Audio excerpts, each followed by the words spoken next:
and welcome back to the MMA Split podcast. I'm your host Matt, joined as always by host and producer Josh. Plenty to discuss on today's show. We are recapping everything that happened at UFC Charlotte, Almeida's impressive submission win over Jairzinho, in Gary's true breakout moment, a disappointing night for Anthony Smith, plenty of action on the prelim cards. We will also, at the top of the show, be talking about the breaking news, which is Francis Ngannou signing his PFL contract. It is a mega deal with some interesting caveats to boot. What we believe it's a mega deal. It's got to be a mega deal if he signed it. But even like all the details we have are pretty good. All the details everyone have, still very, very fucking ambiguous. Still questions, but lots to discuss there. And we'll be looking at what happened over the weekend in Misfits Boxing. A couple of very weird fights, including a weird finish for KSI in his fight against a professional boxer, Fournier. And a change of weight class for the Bear Jew. Like and subscribe the video if you are enjoying the content. Comment below if you have anything you'd like to say. We'd love any feedback that you guys are willing to give us. With all that out the way, Francis Ngannou. It was all looking a bit doom and gloom. Left the UFC, went a bit dark, didn't hear any offers from any of the big boxing names. Couple of the big MMA promotions. Well, it was always going to be MMA first.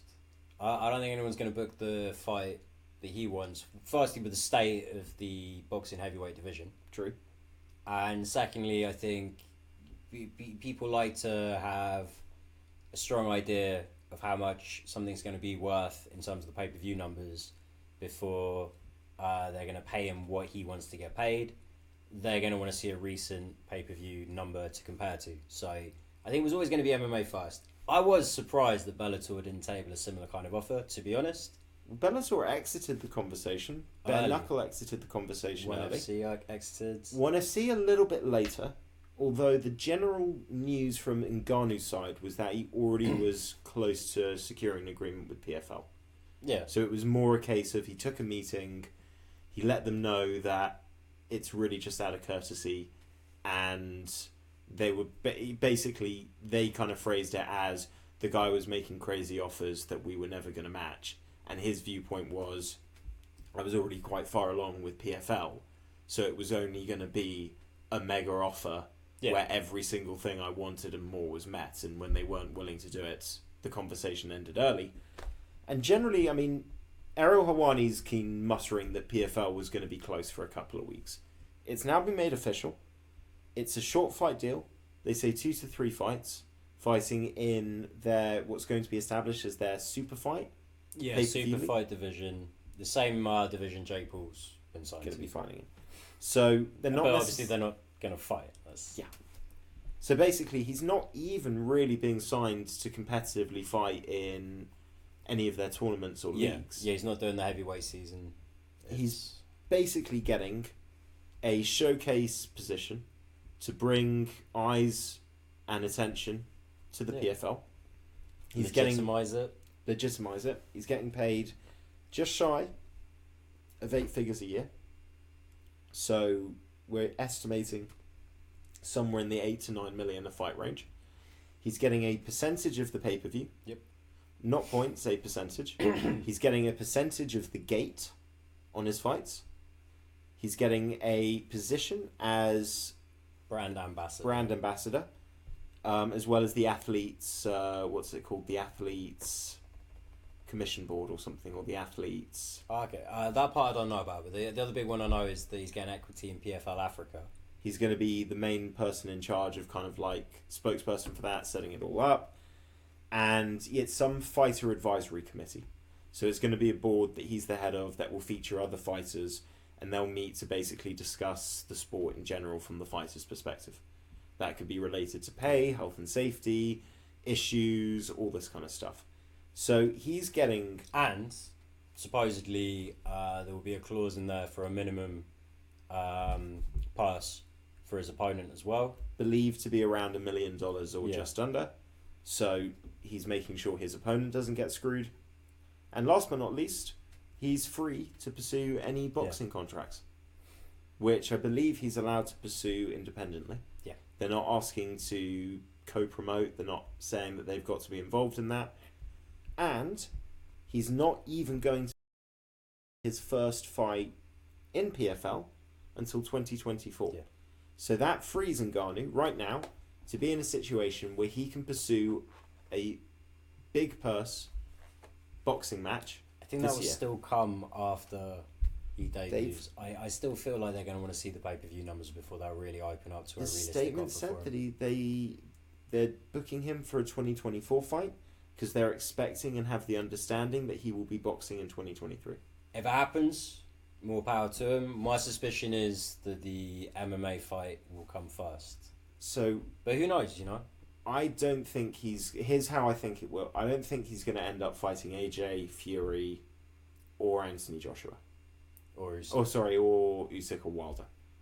I think they're going to book him against somebody like a Dylan White. Or a Chisora. Somebody where they know that they'll get boxing eyes on. It's not one of their big guys, but they can kind of test the money a little bit with somebody that's not going to command from the DAZN side or from that side as big of a purse. Well, as long as he gets paid for it, but I don't know if he's going to get the offers he wants. I don't think on the boxing side of the equation, they're going to open up the purse for him until they've seen recent numbers. Possible. Everything that goes in to making a big fight in boxing, all the fucking negotiations, all the bullshit, all the mind games, it's already a lot. If you throw into that the uncertainty over how much this thing's actually going to make, because you take a look at Mayweather McGregor, people are like, we don't really know how much this is going to make, but we know it's a lot. Yeah, we don't know how much this is going to make, and it might be fuck all. We don't know really how interested people are anymore. Here's the other issue they've got with this. Unless the money's there, they really think the money's there, they're not going to get any of the super names to agree to this. Yeah. And right now, all of those big names that we associate with, they've all got their own fights that they've got to get booked and do. Boxing doesn't need... They've all got their own fights that they're turning down, that they're actively negotiating like dickheads. So, but here's the factors. So let's say even if you do think, we'll book him against like a Dylan White, that creates a huge problem for yourself because the high likelihood is that Dylan White still comfortably beats Ngannou. There's no disrespect here, but Ngannou's 36 years old and his boxing and his striking is decent combined with the anti-wrestling he's got and the MMA environment. But boxing is a specialist sport. You're dealing with guys who are going to be younger than you, more experienced than you, and they've seen a 6'4" heavy-handed boxer that's not very technical. They've seen that at many different points throughout their career. They've had these guys come in the fucking gym, and they've just lit them up. Yeah, and they've done it time and time again. And it's not to say that Ngannou's not a talented fighter or that MMA fighters are worse. It's the difference of these last few years, or between the first Stipe fight and the second Stipe fight, where Ngannou was spending hours a day, over and over and over again, working on kickboxing, takedown defense, wrestling, grappling, jiu-jitsu, all these other factors that come into it, the strength and conditioning for those different muscle groups. The boxers have just been boxing. And there are mistakes that MMA fighters don't even realise they're making, that they don't get punished for in MMA, that they get severely punished for in boxing, and very quickly, and things that even their coaches might not be fully aware of them doing. Even the things they think they're aware of, they're not going to be able to catch up on the footwork, the head movement. It doesn't matter that Ngannou can hit so much harder than these other fucking gym rats that they've lit up in the boxing gyms when they come in. It doesn't matter if you can hit this much fucking harder if you never fucking hit him. True. Or if you never really land a meaningful shot. Well, not to mention, listen, the rounds are different. 3 minutes is a completely different animal to 5 minutes. It's not just a case of, we fight for less time but more rounds. There's an art to winning rounds in boxing. How you put the pressure on. Yeah. How you can, the fact that, you can think you're doing well and the guy just lands a few nice clean combinations, jabs you a little bit, and then kills 40 seconds of the round by clinching. Yeah. And this time just goes because it's time where in MMA you're active and you're burning energy in those situations. And suddenly you're like, fuck, 20 seconds just went. How did 20 seconds go by? That never happens to me. And the round's over? What? Fuck, I lost that. There's only 9 more of these. Yeah, although I don't think anyone's going to favour him for a decision. I think he'd go out there knowing that however long the fight is, that's how long he's got to try and land one clean shot. Which I don't think he's going to land. Yeah. Whatever. The point is, our boy's getting paid. We're very happy for him. We don't know who he's going to fight. Well, I mean, I don't think it really matters at this point. It's just the fact that he's going to get paid to do it, and he's going to be free to do what he wants, and he can make sure that his opponent's not getting fucked over, and he doesn't feel like he's a fucking employee anymore, because the UFC refuse to acknowledge them as employees. They're subcontractors. They do not treat their subcontractors well the majority of the time. Well, also, this isn't, I don't say a negative for the UFC, but there's, I don't know if they're really this vindictive, but there would have been a part of them that wanted this to all go wrong for Ngannou. Yeah, massively. To set an example of, this is what happens when you don't play ball with us. This is what happens. You think the prizes are going to be everywhere else. They're not. For what we're offering, he was getting a great deal. And it's not that I think the UFC were offering him a bad deal. When you look at the pure fight numbers, I don't think they have ended up being that different. But Ngannou, I think he's making a lot more money in the PFL. No, I'm talking about the straight per fight. So just what he's getting paid per fight. No, yeah, that's what I'm saying. Yeah, he was going to be paid $8 million for the Jones fight, man. I don't think it was going to be that high. I think the numbers they were throwing out were going to be over something stupid like a 6-fight span. I don't think they're going to go from 600,000 to 8 million. My understanding was, at least for the Jones fight, they did want a longer deal. And I think the point is it's not so much the pay, it's all of these other things. Yeah, it's not being controlled, pay-per-view percentage, being given a figurehead position, and he gets to bring his own sponsors into the cage. That's a big one. Now, for most fighters, that's like more than half of what they make. Yeah. Now, the one thing I will forgive the UFC for, and this is sometimes the advantage you have when you're the newer, smaller, less established promotion, is that you can give somebody like an Ngannou these spokesperson positions, these positions of authority, because your company is smaller and less established. I don't think that was ever an option that the UFC could have realistically matched. The PFL are also backed by like a VC fund. Like, they're basically doing Bellator's business model of buying up like former stars, and trying to put them in competitive fights with like newer names, but they do it with a shit ton of money behind them. So that's why I always thought PFL. I remember we were talking about it like way fucking back, like when like the clock started ticking for 1 year on Ngannou's contract expiring, and Sly was still with us, and I was saying, I think something like PFL. Sly's not dead, by the way. He's just not on the podcast. Oh yeah, I made that sound like he's dead. My bad. Yeah, so I don't know. Mate, he just doesn't want to talk about UFC on the podcast. Yeah. Literally, he's still my flatmate. And alive. We were talking about how I thought PFL would be a good landing spot because I thought he'd get his terms, he'd get the money and everything. And like, you guys were kind of pushing back, like, well, what about the legacy fights and shit? And I was like, fuck it. I think he just needs to get paid at this point. But this is like the best fucking thing for him. This is like such a good thing. I still feel like the legacy will take a hit long term, in the sense of, even if he has a really great couple of fights, it doesn't look like they're going to be against people that are well known. Yeah, but he has the legacy, so like there are other people that stood up to the UFC and stood by their principles and everything else, but like no one's done it on the level he's done it. Especially if that 8 million for the John Jones fight's true.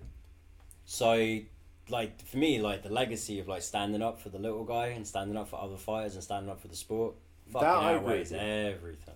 And listen, I agree with you 100%. And the only thing I wanted to say in regards to the spokesperson thing is, the UFC's, they couldn't have offered him that, realistically, because once you do that, then you're going to have every single champion saying, "Give me a spokesperson position," and all the rest. So it's the nature of the beast. But what Ngannou has done, realistically, at the age of 36, is he's guaranteed that at a point in his career where he could have lost that fight against John Jones, and then been straight back on $250,000 a fight or something like that. Yeah. And at a point when speed and all the rest, you usually start to see guys kind of tail off or at least drop down in performances. And now he's in a situation where he's going to have the best paychecks of his whole career at the tail end of it, with the option of doing some fun boxing. And he then gets to help develop an entire section of future MMA stars from an area that has huge athletic talent. This is a good move. Just happy days. Good for him, man. Raise a glass to Ngannou. Man's getting paid, but try and see if you can put the tab on him because he's got the money for it now. We had fights over the weekend.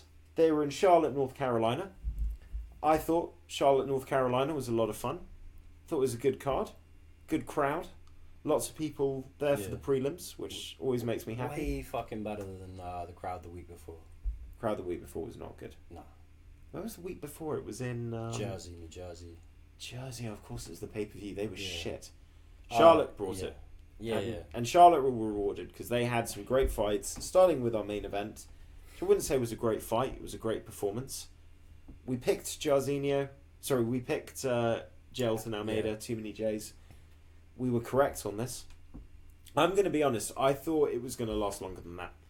I thought round 2. I thought it was going to be like 1 takedown in round 1.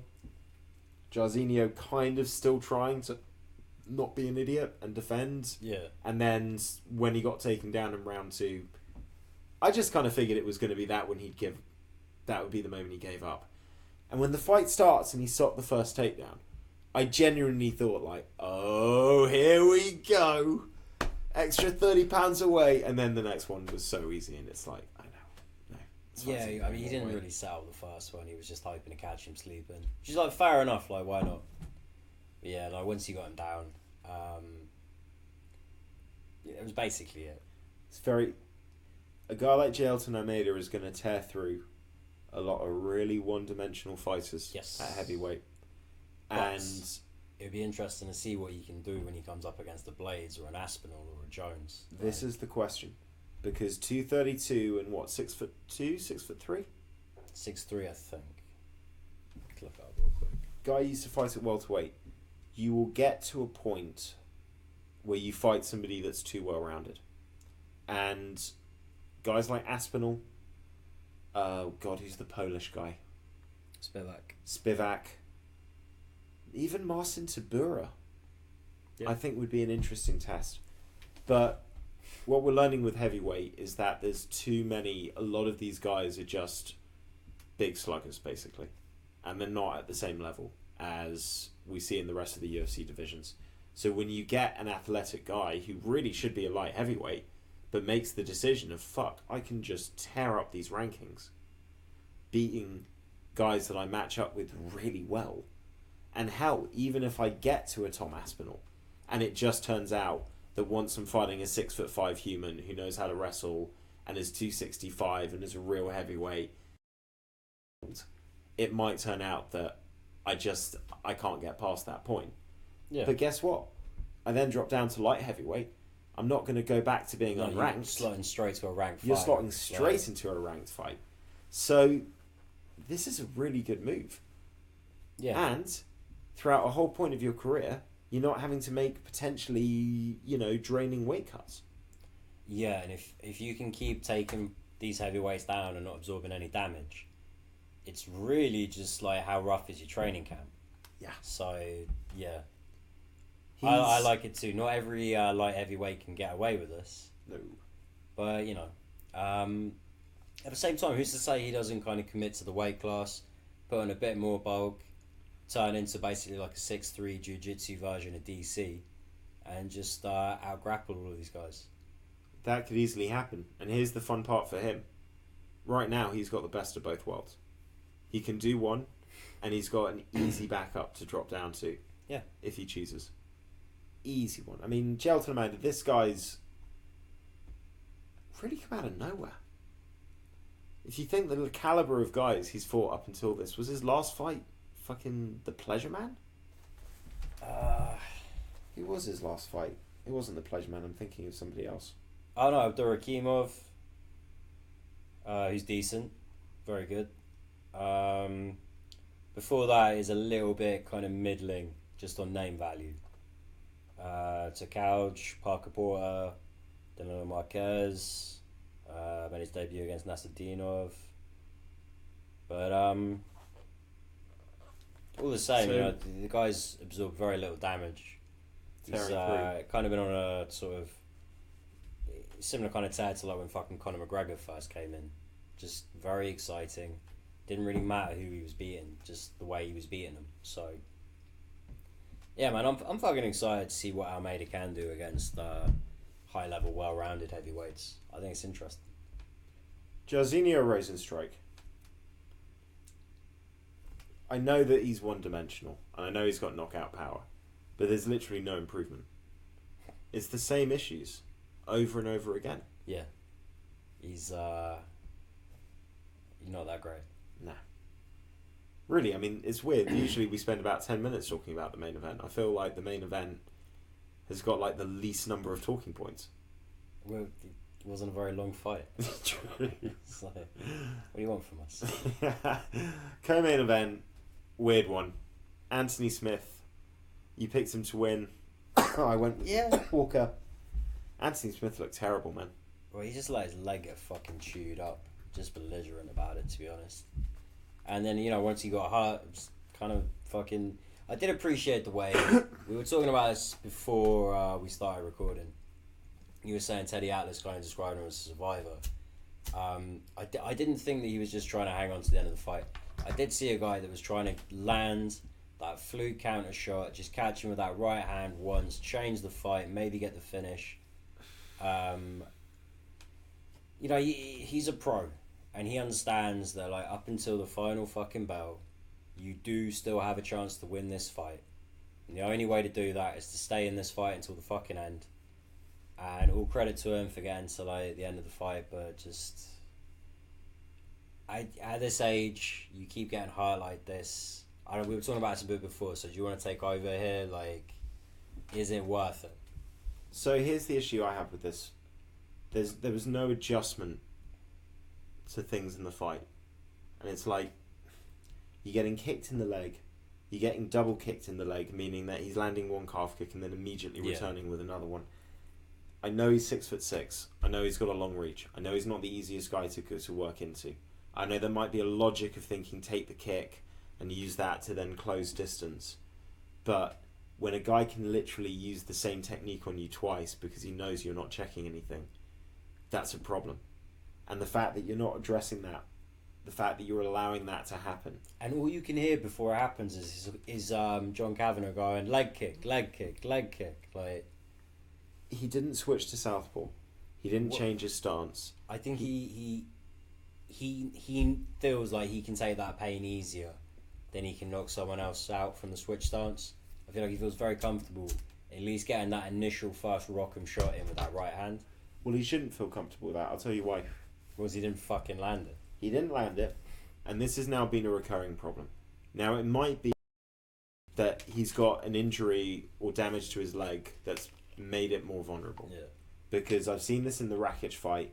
I've seen this in the John Jones fight. I've seen this in the Ankalaev fight where he broke his ankle. I've seen it in this fight where he just takes these leg kicks and then the leg gets injured and all of a sudden he's desperate and he's got no chance of winning and he's fighting from behind. And it's like, I can't believe that at so many key fights in your career you've been damaged and limited by the same thing, and yet you still just come out and think, I'll just take them and I'll try and land my shot and I'm a tough guy and I'll just take it. It's like, that's not how leg kicks work. Yeah. Not when they're landing on the calf.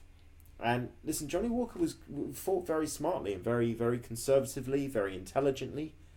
Really used his range, none of the crazy shit we associate with him. But he didn't have to be that good to beat Anthony Smith. And that's a problem. You need to bring that performance out of somebody sometimes. And I felt like he made it easy for him. Yeah, I mean, just that first round not checking the leg kicks, that was it. And I think some of it is Smith was just thinking at some point this guy's going to make a mistake. At some point this guy's going to get a little lazy with his footwork. At some point I'm going to be able to snatch a takedown here.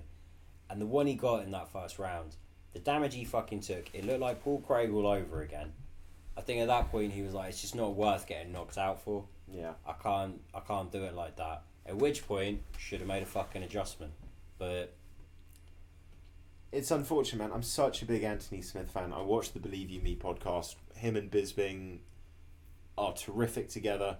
He's such a great mind for the sport. He comes across as such a good guy. A really likable guy. A really well-spoken guy that can articulate the sport extremely well. You know, he's a fighter that's extremely honest about some of the difficulties that he goes through personally. He doesn't sort of put on brave faces. He's shown extreme toughness in the octagon. He has GOAT status forever for not accepting the DQ win against Jones. But you look at him 34 although we all would have old, loved to have seen it. I just think he's one of these guys as well where I think he has options outside of the octagon now. Still involved in the sport. Yeah. He's got podcasts. He's got radio. He works the desk. He does a good job working the desk. He's likable. People get on with him. And I think he's one of these guys where, and even in the build-up when they were doing the little promo before the fight, you know, he's sort of saying this thing of, I'm in this to win titles. If you're not looking to become a world champion, then there's no point doing this. And I love that from a young fighter. But at 34 years old with a guy that has options, it also makes me look at it and think, like, are you going to get to a point in this fight where you start thinking you're not going to win it, and then it doesn't become, you know, you kind of get disheartened about it, rather than just like, it's a fight, I'm here to fight. You know what I mean? Where like you kind of start realising it's not going to happen, and so you're kind of just going through the motions a little bit. Yeah, you don't have the same fire. You just have the same love for the sport, the love for the training, the lifestyle and everything. And that's why I think he should consider retirement, because Johnny Walker's a good fighter. But I still believe that Jamal Hill comfortably beats Johnny Walker if they fight again. I think Ankalaev comfortably beats Johnny Walker if they fight. Walker has potential and he has danger, but like very beatable. Smith had a bad night, and Walker had a good enough game plan that he didn't really get tested on. Yeah, he's not a top 10 guy. Yeah. Now, I still think Anthony Smith can beat a lot of people. Man, you give him another unranked guy, you give him a Ryan Spann, you give him even somebody like who's the Ukrainian berserker, Krylov. Yeah. Krylov. I think Anthony Smith beats that guy because he's a good, well-rounded. Kind of Russian now, isn't he, Krylov? Yeah. Well, like no flag, but you know. Yeah. He's kind of He's not painting his face blue and yellow. Put it that way. Yeah. I don't think he's overly upset about certain things. Well, we won't touch on that. The point is, I think Anthony Smith beats those guys. I think he beats them comfortably. But he's never... I don't think he's got the durability left. I think he's had so many fights. I think he's aged a little bit. I don't think he's as do or die as he used to be. He's got so many options. He's got a great podcast. Great family. If he wants to keep fighting, it's none of my business, dude. Like, I'm not a fighter. I'm not the one who's got mouths to feed and got paycheck, bills to pay and all the rest. But it was just unfortunate, man. And I love Anthony Smith, and I don't want to watch another cowboy lose 3 or 4 fights where it's just like you're not quite there anymore, and maybe you still think that you are, and really you're not. Well, look, I don't think he's going to take a lot more fights if he takes more fights. But if he can have like a clean, healthy fight camp, and you have like one more fight that you can be like proud of the performance and everything and not have any kind of question marks around it, I think that's probably when he'd retire. I don't think he will retire. I don't think you're saying he will retire, he should retire. But it looks like he was retiring. Took his gloves off. Emotional response. I think Mark Montoya literally whispered in his ear and said, like, think about it. It's tough, maybe. But it's amazing. This sport is so cruel, man. 1 round in, against Glover Teixeira, Anthony Smith's life was on top of the world. He's piecing up Glover. He's probably got enough in the bank to get a title shot. At the very least, his next fight following Glover's trajectory would have been a very beatable, not quite the same after his knee injury, Thiago Santos, which would have been a rematch for him that he probably would have won, which would have set up him fighting for the belt against Jan in a fight that he could have... It's not an unwinnable fight for him. And then he makes one mistake against Glover. And suddenly that fight turns. Yep. Even though he had a 3-fight win streak in between, it's never quite been the same for him. And how many teeth did he lose that night? He lost a few. They were all veneers, but still. Walker wins. Did not impress Dana White. Dana White was highly critical of him in the post-fight press conference. In a very you didn't excite anybody, you didn't impress anybody, you had a beatable opponent in front of you and you didn't put the gas pedal on. So... Yep. In some ways, though, best he's ever fucking looked. Yeah, it's one of those weird things. Dana White doesn't want what's best for Johnny Walker. Dana White wants best for Dana White's bank account. So that is very true. I think it's a pretty callous way to assess Walker's performance, to be honest. Yeah. If you come out with phase 1 of your game plan and your opponent goes, yeah, that'll do it. What the fuck else are you supposed to do? True. But they put him in a co-main event slot. I think he was hoping that was going to be the big barn burner. They kind of really turned the card from great to spectacular. It wasn't to be. Life sucks. Dana's not always fair. Let's talk about Ian Gary. Kids arrived, man. Yeah, man. This was a perfect performance. He looks incredible. Yeah. It's the best he's looked. And that's saying something because however talented he's looked, in every single fight so far, he's looked like a developing fighter. Yeah. Not the superstar he keeps saying that he's going to be. And I'll tell you what I really like about Ian Gary. He believes in himself, but he's not... I think he actually toes that line between confidence and arrogance very well, where he does talk a little bit of shit, but you see the way that he communicates with his coaches in between rounds. He's not acting stroppy. It's not like, I can't believe this isn't going my way. I'm supposed to school this guy. Yeah. He picks up, he makes adjustments, he jokes about himself, he goes to train with excellent people. He's been training with the Edwards brothers in Birmingham, Killcliff MMA, sparring with some excellent fighters, trying to learn as much as possible. He was on fire all fight week. Good mood, really positive, just a guy projecting, I'm here to learn, I'm trying to soak up as much as I can, I want to fight and prove my way to the top and keep improving and incrementally moving my way up rankings and getting these opportunities. And he looked fucking sensational, dude. Yeah, I don't think he's going to get the incremental climb anymore.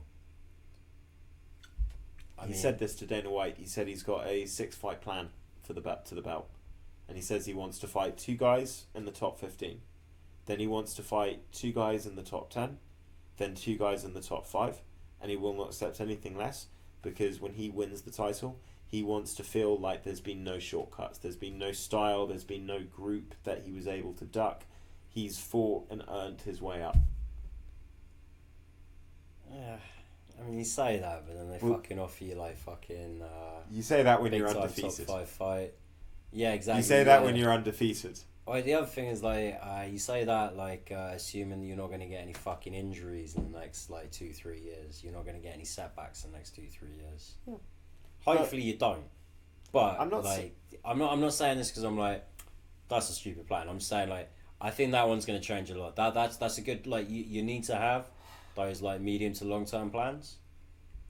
Just even if they're fluid and they adapt and they change and whatever. And what you say to the press doesn't mean that's what you're gonna have put on your fucking tombstone. But I think that planning as a professional athlete, planning more than a few months or a year ahead, is inevitably something that's gonna change because. Well, I like this mentality. He's probably not, if he keeps winning the way he just won, I don't think it's gonna take 6 fights for him to get a title shot. But if he sets the mindset of. It's like telling yourself it's going to take you 20 miles of running to reach your target. It's great if it turns out that you get there in 15 miles.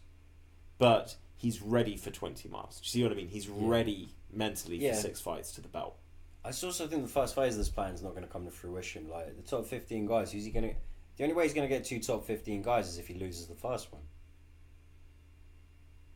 And, you know, frankly, like, who in the... I think he's probably going to get skipped straight to top 10.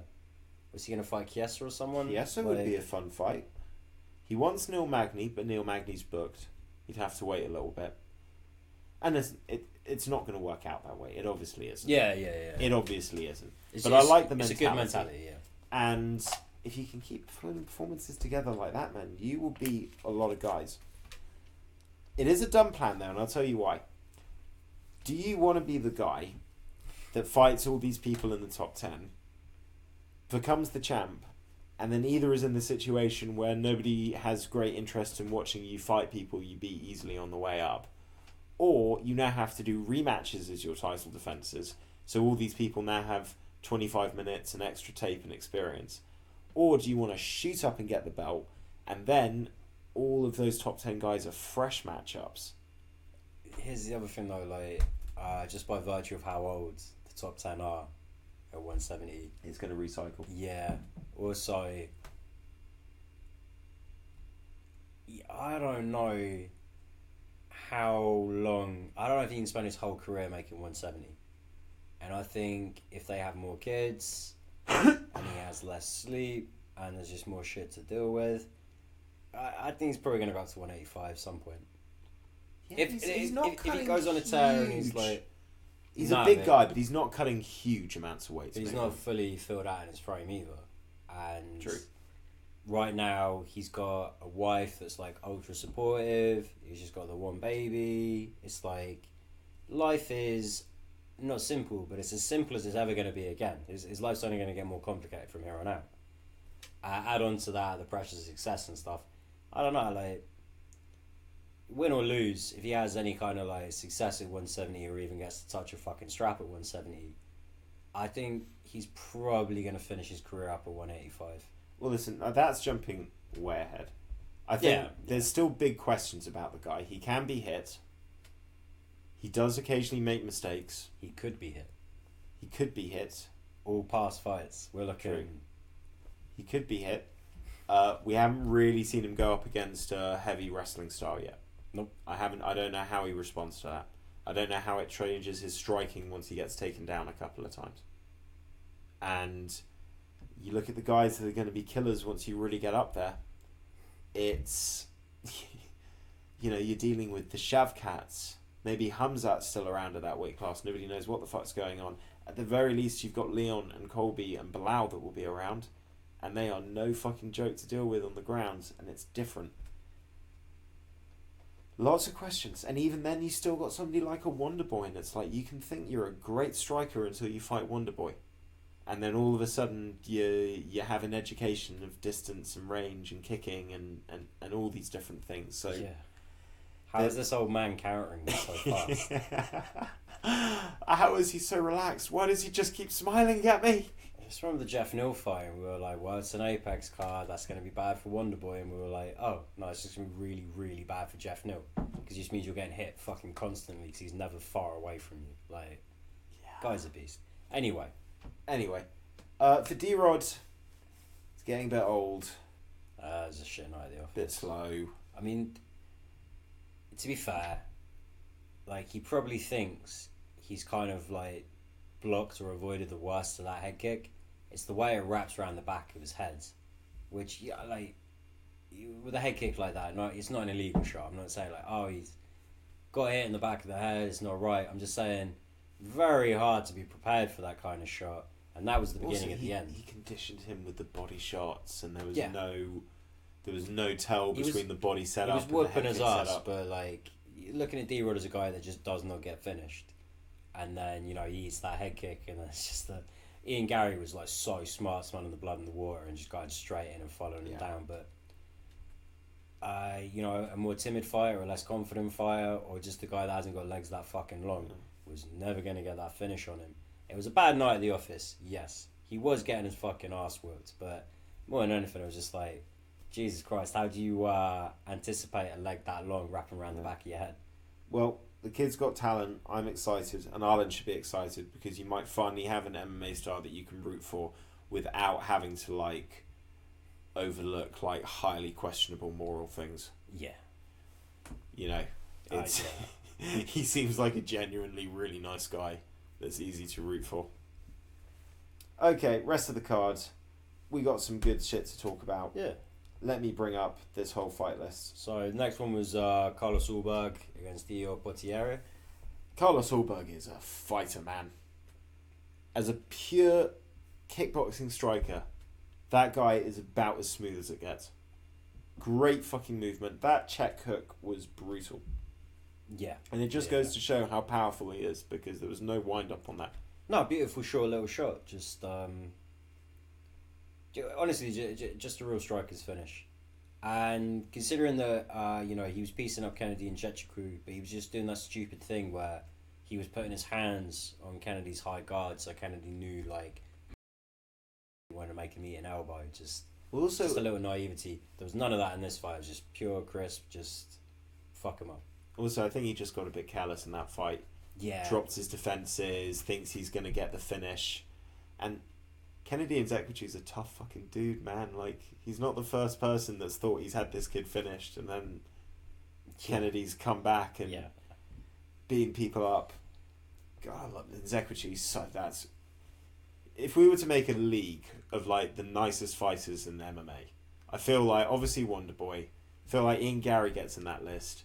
Kennedy Nzechukwu definitely gets in that list. Sam Alvey. Max Only Holloway. wants to do the show. Max Holloway, but Max Holloway's a really nice guy until you have to fight him, and then I think it gets really dark. Eric Anders.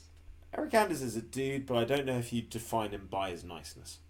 He did our podcast after your cousin fucking... Yeah, that's talked true. a lot of shit. He gets points. He gets points.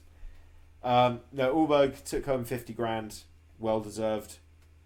This was a good fight. I thought Tim Means, Alex Moreno was a good fight. Yeah. I actually thought Tim Means was looking pretty decent until... Yeah. Well, Morono wasn't great in that first round. No.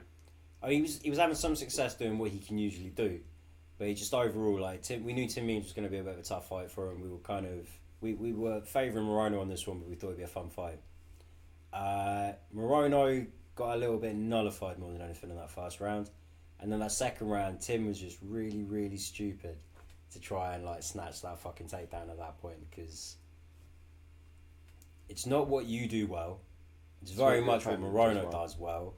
And I don't think you needed to do that to try and have more success in that fight. It was just... Beautiful guillotine, though. Oh, yeah, fucking fantastic. As soon as he got that left leg out, it was just like, yep, it's over. When guys really specialise in that, like just have that ability just to recognise it and snatch out of nowhere, it's just a different fucking beast. Yeah. Fun main card. Eventful prelims, though. Certainly in our main event of the prelims, we picked Court McGee. I was pretty confident in that. But, full disclosure, I ended up putting an accumulator on the prelims. Oh, yes. And I went for Matt Brown by KO to close it off. Did it come in? Yeah, it came in, man. Nice. On 120 euros. Oof. Pretty happy with that. For €10 bet. Yeah, and I just had a feeling. I was like... My bet on D-Rod did not come off. Spoiler. Yeah, no surprises there. I did have D-Rod in a separate accumulator, which did not come in. But I also had Anthony Smith winning. I did D-Rod Rozenstruik because the odds were like 9-1. I did Rozenstruik. And I was like, do you know what? Just on the off chance that like D-Rod does it and Rozenstruik lands a lucky shot, I'll put a $5 on that. Yeah, I had a bet for the prelims, and it wasn't even 5-1. It was 9-1. It was fucking 19-1 or something. It was stupid. Well, I had to put the money on. The odds on Matt Brown were decent. The shot he landed, man, that would knock pretty much anybody out in that weight class. And here's the difference between a true knockout artist and a guy that gets a lot of finishes. When you're a true knockout artist, when you have that true one-punch knockout power, you don't even need to follow up. You just know. You just recognize the feeling, the sound, the reaction. That's one of the nicest... I mean, there are a couple of fights we've seen recently where Ulberg was another one on the card, where the fighter kind of decided when the fight was over. Oh, yeah. I mean, that one's fair enough. Allberg walking off, and then Matt Brown, he just kind of went, no, it's over. The referee even was going over to check, and he was just like, no. Court McGee was fighting a good fight up until that point, but Yeah. Matt Brown's Matt Brown. That guy's an intense individual. And now tied for the UFC knockout record. Which he... Used to have. Did he used to hold it for just the welterweight division, or did he used to hold it outright? Used to hold that outright. Or the most knockouts? Used to hold that outright. Okay. Then Derek Lewis got a couple, tied him, then overtook him. Now Matt Brown has retied him. Who do you think gets that first? Who do you think breaks the tie first? Because you'd think Derek Lewis is more likely, but he's on a skid right now. Yeah, here's the thing, right? Like, I'm not going to take it for granted that either of them wins a fight again. I don't want to jinx it. But here's the thing, Derek Lewis is more likely to have a higher level fight than Matt Brown for his next fight. Like, they'll give Matt Brown a winnable fight for his next fight against another vet. Whereas Derek Lewis is still a ranked heavyweight that might get... It might be a winnable fight against a young guy, though. It's just so many moving parts. Also, just the fact that, like, either of them, because they're both old, and yeah, for different reasons, both obviously, like, curtailing in their careers. But I just can't take it for granted that either of them fights again or wins again. Matt Brown said afterwards, he said he wants to go for the record. So, I think... Yeah. Matt Brown's the kind of guy, you're going to have to ban him from fighting. He will not retire. I don't know, because he's also, like, talked about how difficult it is spending days at a time in a tightly blacked out room because the concussion's so bad, and he has got kids. He has, like, massively turned around his life. I mean, he was technically dead from a heroin overdose at one point in his life, right? Yes, but also very recently And he has said that he loves training so much. The only annoying thing is that he has this family that he has to deal with, so he can't spend all of his time fighting and training.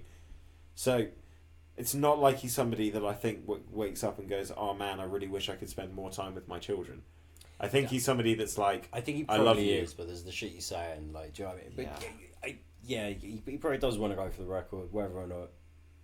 Yeah, hey, fuck it. Great fight, great fucking performance. Two fighters I love.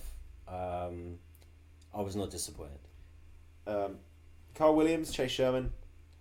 Chase Sherman was better than I expected. Yep. Apologies, Chase. I needed this fight on my bet, and it was very stressful watching.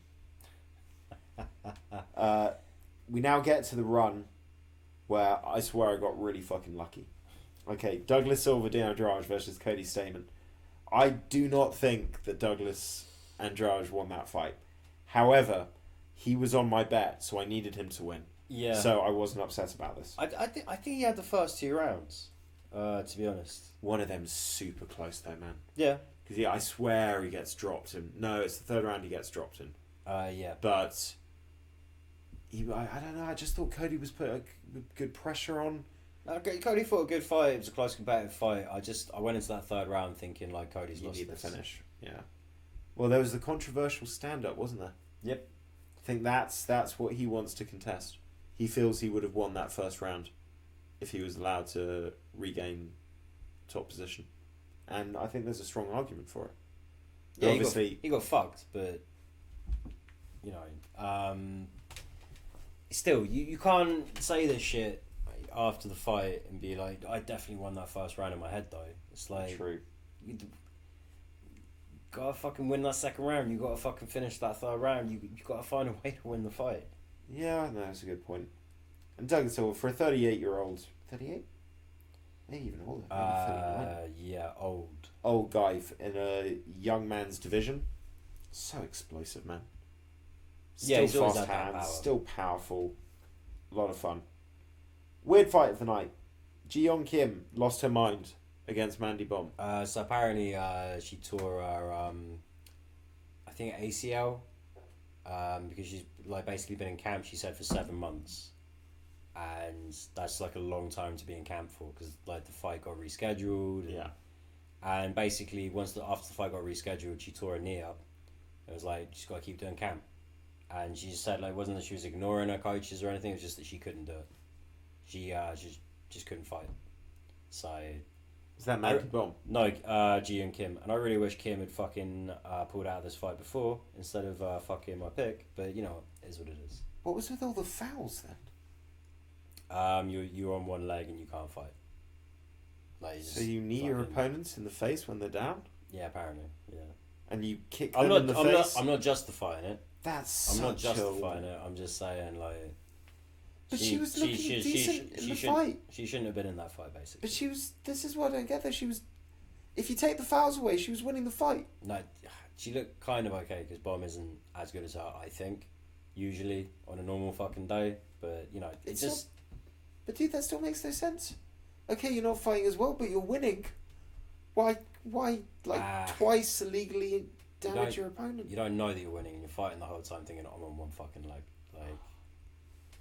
But she shouldn't have made the walk. Very, very odd fight. But again, I needed it. That was on my bet.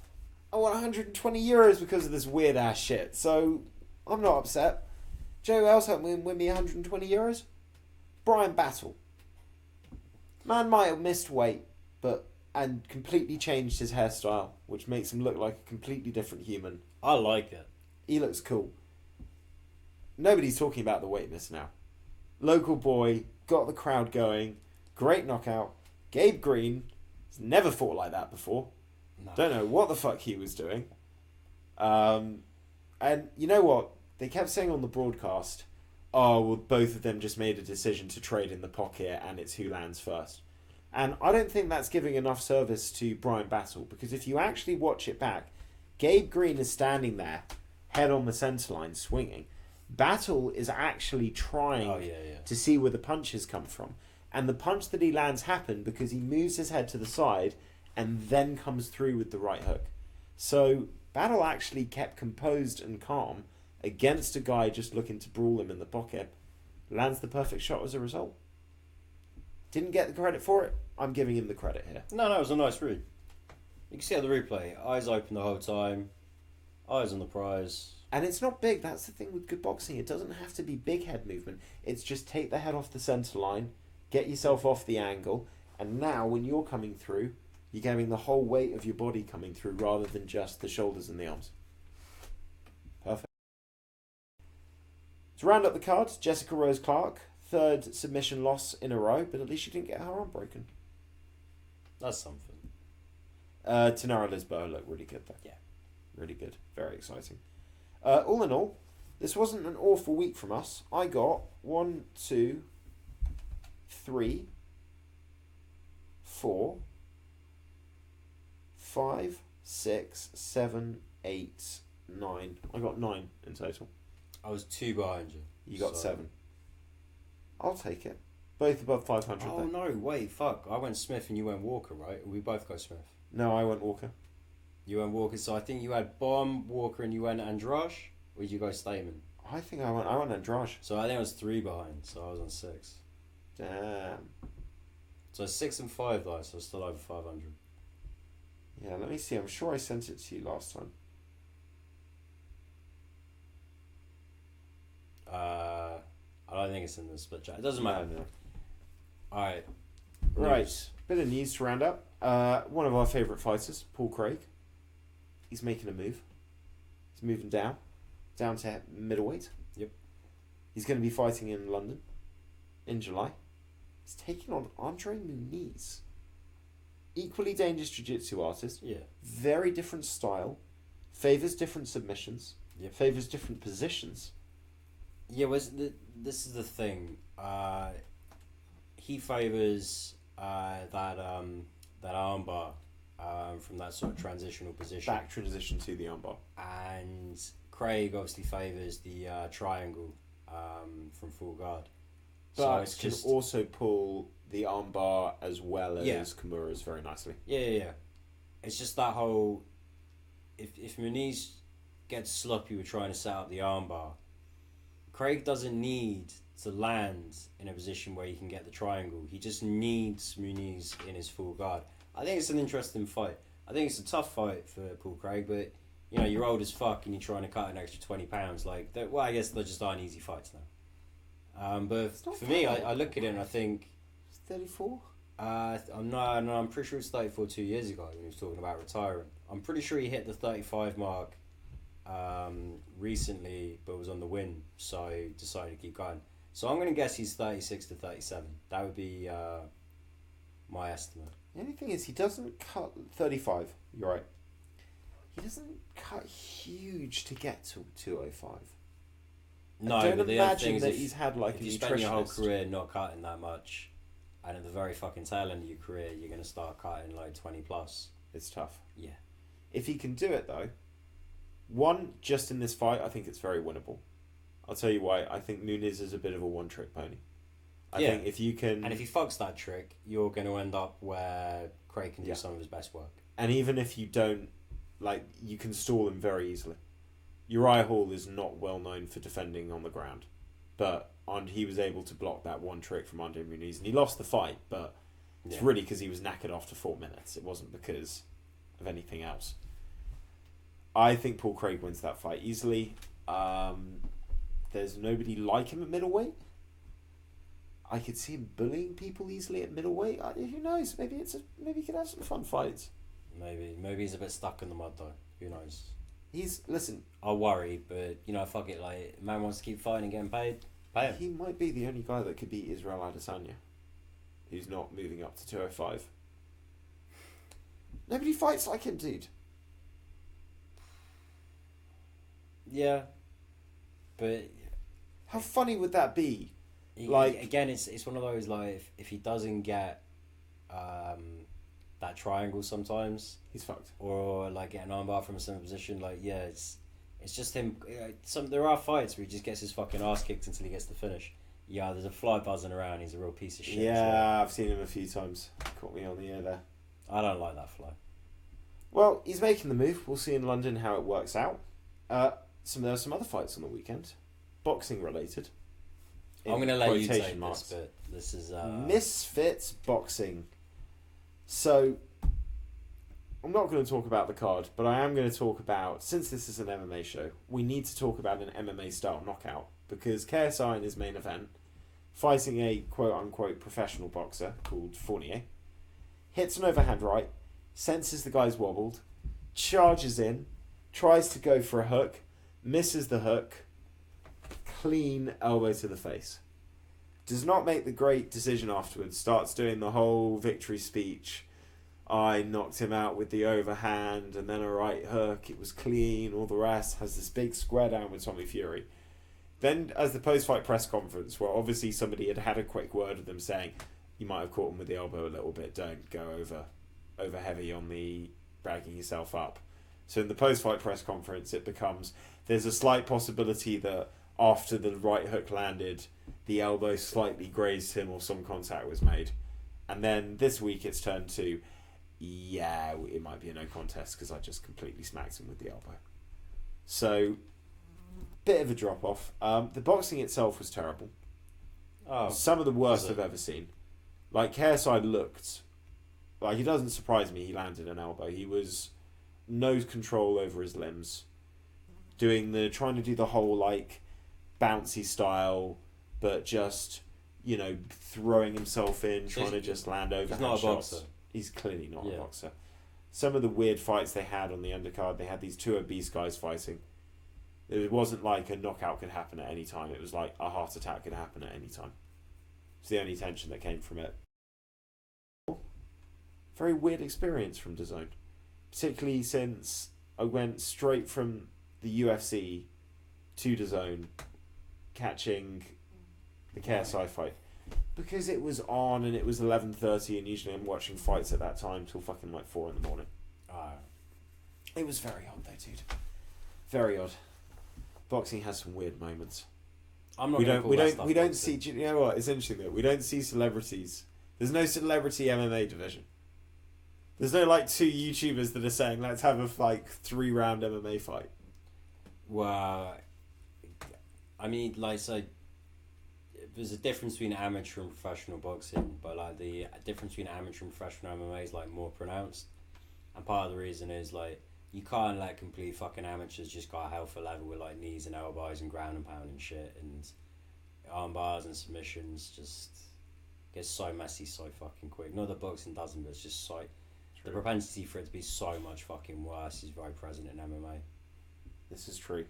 Also, not even like what is legal.